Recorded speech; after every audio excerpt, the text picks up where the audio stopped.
Bite him, Max. He's just standing there like a dummy. The man's voice cut through the silence like a slap. He yanked the leash of a snarling bulldog, laughing as the animal lunged forward, straight at the motionless soldier guarding the tomb of the unknown soldier. The crowd gasped. The dog's jaws snapped inches from the guard's legs, spit flying through the air, but the sentinel didn't even flinch. He stood there, eyes hidden behind dark sunglasses, back ramrod straight, rifle braced against his shoulder, expression carved from stone. He didn't look down. He didn't acknowledge the dog. He didn't move a muscle. Tourists froze. One woman dropped her phone mid-recording. A small child burst into tears. The bulldog growled louder, pawing the stone beneath it, gearing up for another leap, and still, the guard didn't blink. It was a terrifying, beautiful display of discipline, but when the dog lunged again, this time baring teeth close enough to tear into fabric, the unimaginable happened. The guard took one step forward. Not back, not to the side, toward the man. The crowd went completely silent. You could hear the leash strain. The air shifted like a storm was rolling in. That single step wasn't just a movement, it was a warning, a message, a declaration. Not here, not at the tomb. In one sharp, trained motion, the guard adjusted his rifle, not to point it, but to make space. Then came his voice, cold, commanding, devastating. "Stand down, citizen." The bulldog stopped mid-lunge. Its snarl softened. Even the dog, it seemed, recognized something sacred in that moment. The man, a loudmouth in a stained tank top and beer gut, laughed nervously. "Relax, dude. It's just a dog. You're not even supposed to talk, right?" But the onlookers weren't laughing. Their phones were still up. Their faces, no longer entertained, were turning, glaring, whispering. One woman murmured, "Did you hear what he said?" Another man added, "He broke silence. For that?" And in that instant, something shifted. The heckler, once the center of attention, now looked small, pathetic. And the dog? It sat, out of nowhere, completely calm. Its ears drooped, its breathing slowed. No more barking, no more lunging. Just stillness, like even the animal understood the reverence it stood in. The crowd began to applaud, soft at first, then louder.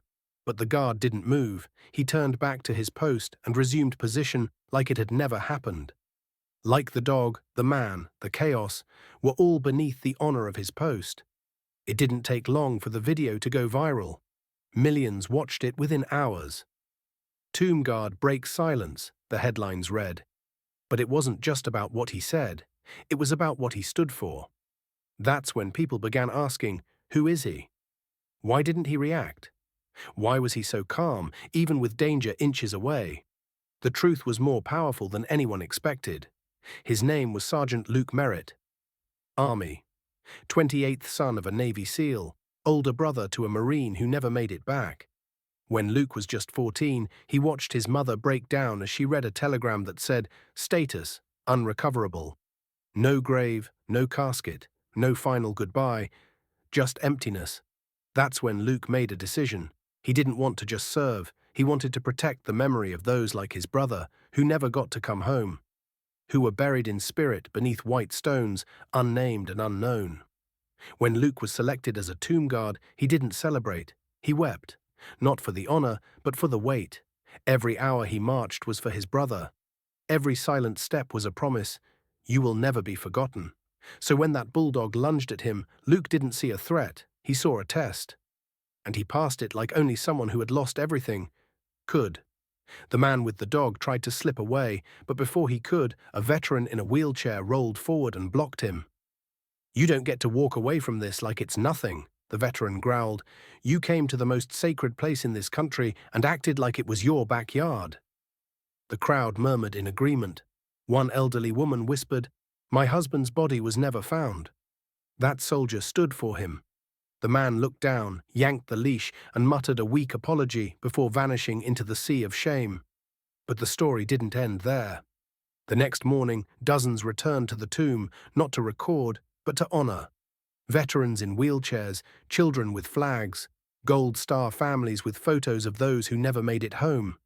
People stood in silence, hand over heart, tears streaming. Not because of what happened, but because of what it reminded them.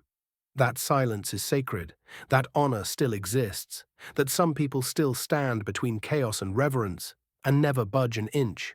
Sergeant Merritt never gave an interview. When asked, he said only, "I was just doing my duty." But that duty, executed with unshakable discipline and unspeakable grief, echoed louder than any speech.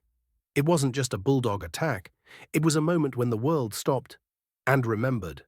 Before we end this story, let us know in the comment, where are you watching from? So if this story touched you, subscribe to the channel, hit that like button, and drop a karma in the comments below. Let's make sure they are never forgotten.